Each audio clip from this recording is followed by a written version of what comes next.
Good afternoon, everyone. Today we discussion of the topics of asthma.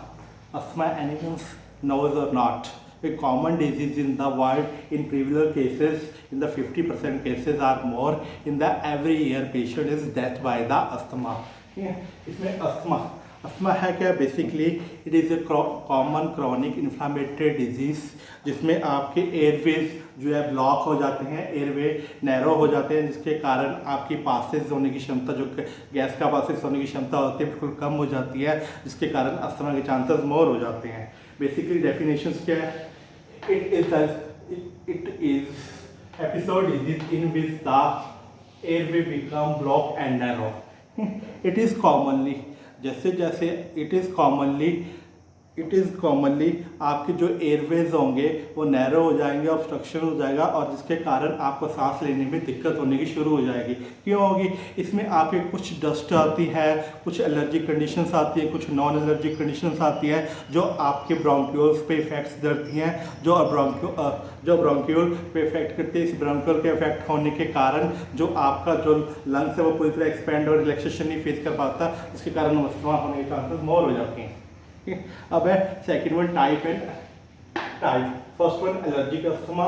इसमें allergic asthma में क्या आता है? It is characterised by airways obstruction and inflammation with reversible treatment and with associated with the allergic conditions या allergic symptoms जैसे dust है या किसी पेशेंट्स या किसी पर्सनस को जो डस्ट के साथ कॉन्टैक्ट करता है, अदरवाइज या इन्वायरमेंटल फैक्टर्स है, अदर फैक्टर जो के साथ रहता है, उसे हमेशा रिवर्सिबल कंडीशंस में आते हैं और जिसके कारण एलर्जिक होने के चांसेस मोर रहते हैं.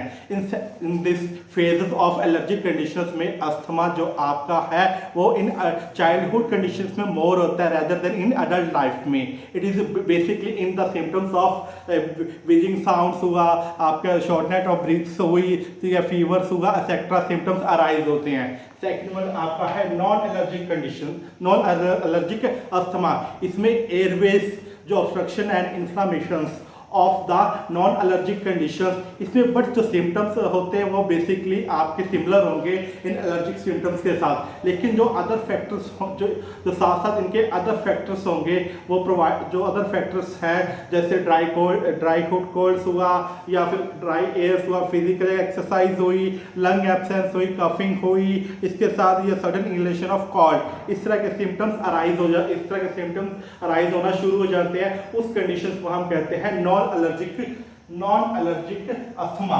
थर्ड वन है मिक्स अस्थमा में क्या होता है? It is a basically not a clarify from the allergic asthma or non-allergic asthma. In the mixed parts of the both of them, allergic asthma or non-allergic asthma is called as mixed asthma. Again I am repeated in the types of first one allergic asthma. इसमें airway obstruction with the reversible conditions, medication or associated of the allergic condition. ठीक है. इसमें allergic condition जैसे dust है, आपकी पॉलर है, grain है या कुछ और अदर फैक्टर है जो आपको एलर्जिक कंडीशन अराइज करती है. इसके साथ साथ जो allergic asthma in the adult form of the childhood basically, ठीक है, in the not in early life of the adults. इसमें बेसिकली जो साइन सिम्टम्स हैं वो है आप बेसिकली जो साइन सिम्टम्स अराइज होते हैं आपके tightness of wheezing sound, dyspnoea, tightness of the chest etcetera. और सेकंड वन आपका है नॉन एलर्जिक अस्थमा में भी स्पेसिफिक इन्फ्लामेशन होता है partially with the reversible and treatment also with however symptom is type of asthma not associated with the allergic conditions. लेकिन इसके साथ साथ कुछ सिम्टम्स अराइज होते हैं जैसे ड्राई एयर्स हुआ, फिजिकल एक्सरसाइज हुई, आपकी सडन इनहेलेशन ऑफ द कॉल्ड्स, ठीक है, और psychological factor is effect of the body, जिसके कारण आपको नॉन एलर्जिक रिएक्शन होने के चांसेस मोर हो जाते हैं उस कंडीशंस में. थर्ड वन है mix asthma. It is the partly of the allergic asthma and some time of the non allergic asthma. Mix is divided in the asthma. Next one आपकी है pathophysiology.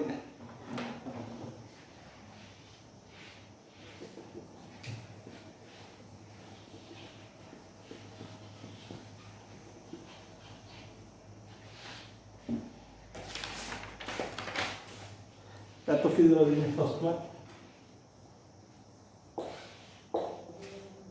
Causes से आपके यहाँ infection of the respiratory tract,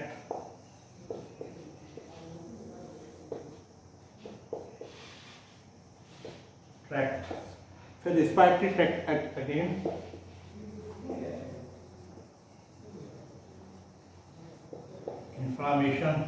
inflammation के आगे फिर two parts divisions, हाइपरट्रॉपी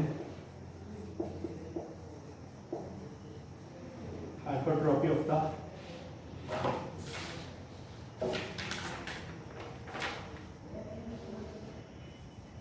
mucosa, and second one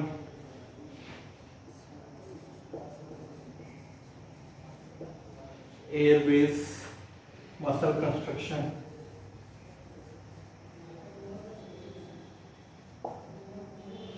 and third one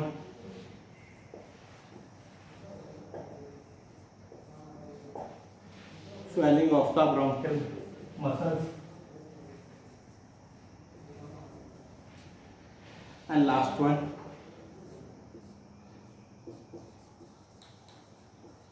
narrow of the bronchial asthma. ये तो लास्ट में asthma. फर्स्ट वन आपके जो है मेन कॉजेस क्या है, जो इटियोलॉजिकल फैक्टर थे, allergic condition, non allergic condition and mix जो अस्थमा थे, उसके कारण आपके चांसेस मोर हो जाएंगे. उसके बाद इससे क्या होगा, आपके infection of the respiratory tract. ठीक है, जैसे जैसे ब्लॉक होता गया आपके इन्फेक्शन अराइज होता गया आपके रेस्पिरेटरी ट्रैक्ट से. उस रेस्पिरेटरी ट्रैक्ट में क्या होता है, आपकी जो प्लाज्मा सेल्स है वो मास सेल्स के रूप में इंक्लूड करना शुरू कर देंगे, और जिसके कारण नंबर ऑफ इंक्रीजिंग और संख्या हो जाएगी, और वो पूरी तरह पासेस नहीं कर पाएगा इन द थ्रू मसल्स के थ्रू. तो उसे क्या होगा, फिर इन्फ्लामेशन होगा. इन्फ्लामेशन के आगे फिर आगे आपकी हाइपरट्रॉपी ऑफ द मसल म्यूकोसा. जो आपकी मसल म्यूकोसा है उसमें हाइपर रिस्पॉन्सिवनेस एक्सेस ज़्यादा हो जाएगा. उस एक्सेस के कारण इसमें क्या आपके जो है एयरवेज, जो आपका एयरवेज होगा वो कंस्ट्रक्शन होगा. कंस्ट्रक्शन के साथ साथ आपको जो है swallow of the breathing problems. ठीक है, उसके साथ जैसे जैसे एयरवे कंस्ट्रक्शन होना शुरू हो जाएगा और आपको सांस लेने में दिक्कत हो जाएगी. दिक्कत होने के बाद जितने भी आपके हैं नैरो हो जाएंगे, आपके नैरो ऑफ द मसल्स हो जाएगी, ऑब्स्ट्रक्शन हो जाएगा, जिसके कारण अस्थमा के चांसेस मोर हो जाएंगे. नेक्स्ट आपका आता है, अब हम करेंगे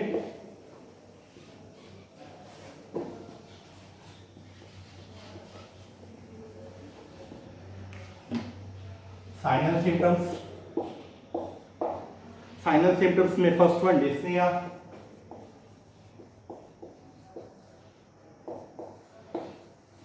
second one respiration infection,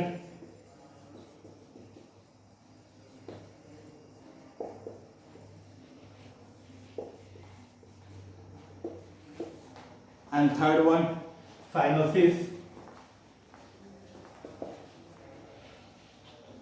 and last third one cyanosis. अब उसके बाद जॉइंट एंड और लास्ट में बीजिंग साउंड और कफिंग. हमारे जो मेन सिम्टम्स होते हैं अस्थमा के वो है आपको डिस्निया. डिस्निया का मतलब क्या होता है, ब्रीथिंग प्रॉब्लम्स. क्यों होगा, क्योंकि आपके जो एल्वोलाइज है वो पूरी तरह कंस्ट्रक्शन हो जाएंगे, उसमें रिलैक्सेशन फेज नहीं आएगा, जिससे क्या आपकी एयरवेज पासेस जो है ब्लॉक हो जाएगी, और उस एयरवेज ब्लॉक पासेस के ब्लॉक होने के कारण आप पूरी तरह आपको ब्रीथिंग लेने में प्रॉब्लम्स होगी. सेकंड वन है रिस्पिरेटरी इन्फेक्शन. जैसे जैसे आपकी रिस्पिरेटरी एयरवेज ब्लॉकेज होना शुरू हो जाएगा, नॉन एलर्जिक आपकी बॉडी पे इफेक्ट करेगा. उस इफेक्ट करने के साथ साथ आपके जो है इंट्रोडक्शन पार्ट में रिस्पिरेटरी इन्फेक्शन के मोर चांसेस हो जाएंगे. थर्ड वन है साइनोसिस. अगर आपकी बॉडी में सांस लेने में दिक्कत होगी, ऑक्सीजन की कमी होती जाएगी, उस रीजन के कारण आपको जो है बॉडी का जो कलर है वो येलोइश या फिर ग्रेनिश होने के चांसेस मोर हो जाएंगे. Due to the lack of oxygen. और लास्ट में है विजिंग साउंड्स. क्योंकि आपके जो एलर्जिक कंडीशंस है, जो प्रोड्यूसिंग कफ हो रहा है, उस रीजन के कारण आपको सांस लेने में दिक्कत हो रही है। इस दिक्कत के कारण आपकी जो वॉइस है वो पूरी तरह आपकी रिकवर नहीं हो पाएगी, जिसमें आपको ब्रीदिंग साउंड्स होने के चांसेस सुनाई देंगे। और लास्ट वन है कफिंग या फिर ड्राई कफिंग, और आपको मोस्ट ऑफ कंडीशन अस्थमा के पेशेंट में से कफिंग होने के चांसेस मोर आ जाता है। प्रोडक्टिव कफ जरूर आता, प्रोडक्टिव कफ होगा इसके साथ साथ। नेक्स्ट वन हमारा है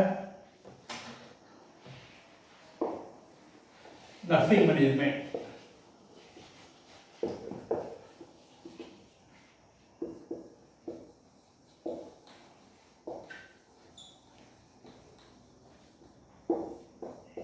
नर्सिंग मैनेजमेंट में हम फर्स्ट जो करते हैं, पेशेंट्स की जो प्रीवियस हिस्ट्री लेते हैं, उसको अस्थमा कब से है, कौन सी कंडीशन के साथ वो एलर्जिक कंडीशन अराइज होती है, उसे हम चेकआउट्स करेंगे। चेकआउट्स करने के बाद उसके फिर पर्सनल या फैमिली हिस्ट्री के बारे में पूछेंगे।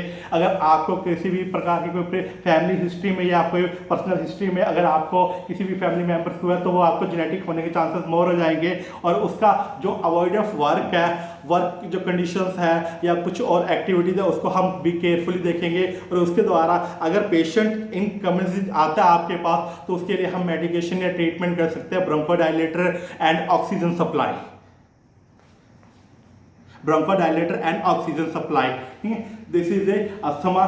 फिर मैं आपको दोबारा से रिपीट कर देता हूँ अस्थमा होता क्या है। अस्थमा में क्या होता है, आपके जो एयरवेज होते हैं वो स्ट्रक्चर और इन्फ्लामेशन हो जाते हैं, जिसके कारण आपको सांस लेने में दिक्कत होगी। उस सांस लेने के कारण आपके जो मसल्स जो एयरवेज होंगे वो ब्लॉक हो जाएंगे और नैरो हो जाएंगे। ठीक है, मोस्ट ऑफ कंडीशंस में ये इस कंडीशन में होते हैं जब तक आपकी एलर्जिक कंडीशंस। उसके बाद आते हैं इसमें 2-3 टाइप्स के जो आपके अस्थमा होते हैं। फर्स्ट वन होता है आपका एलर्जिक अस्थमा, सेकंड वन है नॉन एलर्जिक अस्थमा, और थर्ड वन है आपका मिक्स अस्थमा। एलर्जिक अस्थमा में क्या होता है, इसमें क्या होता है, जो आपके एयरवेज जो इन्फ्लामेशंस और ऑब्स्ट्रक्शन होता है, उसमें रिवर्सिबल ट्रीटमेंट्स के साथ साथ आपके जो acid with allergic conditions arise होंगी। इस एलर्जिक कंडीशंस में आपकी जो अडल्ट फॉर्म, चाइल्डहुड फॉर्म में जो मोर देन होते हैं rather than in adult phase में, इन अडल्ट लाइफ में। और इसमें आपके एलर्जिक कंडीशंस में most of wheezing sound, tightness of the chest, dyspnea, इस प्रकार के sign and symptom show outs होते हैं। सेकंड वन था आपका नॉन एलर्जिक कंडीशन।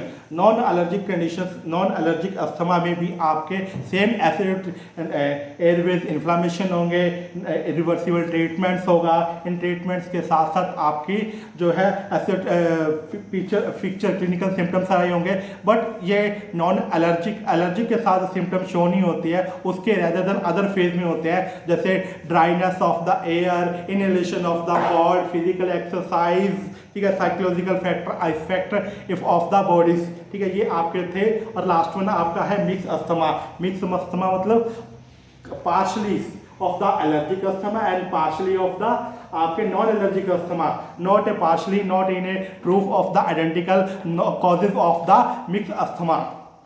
नेक्स्ट आपके थे साइनस सिम्टम। साइनस सिम्टम में डिस्निया, साइनस सिम्टम में डिस्निया था, विजिंग साउंड था, ठीक है, ड्राई कफ था, उसके बाद साइनोसिस था। इस प्रकार के ये साइनस सिम्टम। और लास्ट वन आपका था नर्सिंग मैनेजमेंट। इसमें पहले आपके अवॉइड्स करने हैं, पेशेंट की हिस्ट्री लेनी है, उसके कॉजेज को अवॉइड्स करना है, उसके कॉजेज के बाद आपको मेडिकेशन में ब्रोंकोडायलेटर देना है, ऑक्सीजन सप्लाई रखनी है। इस प्रकार ये आपका अस्थमा। Thank you.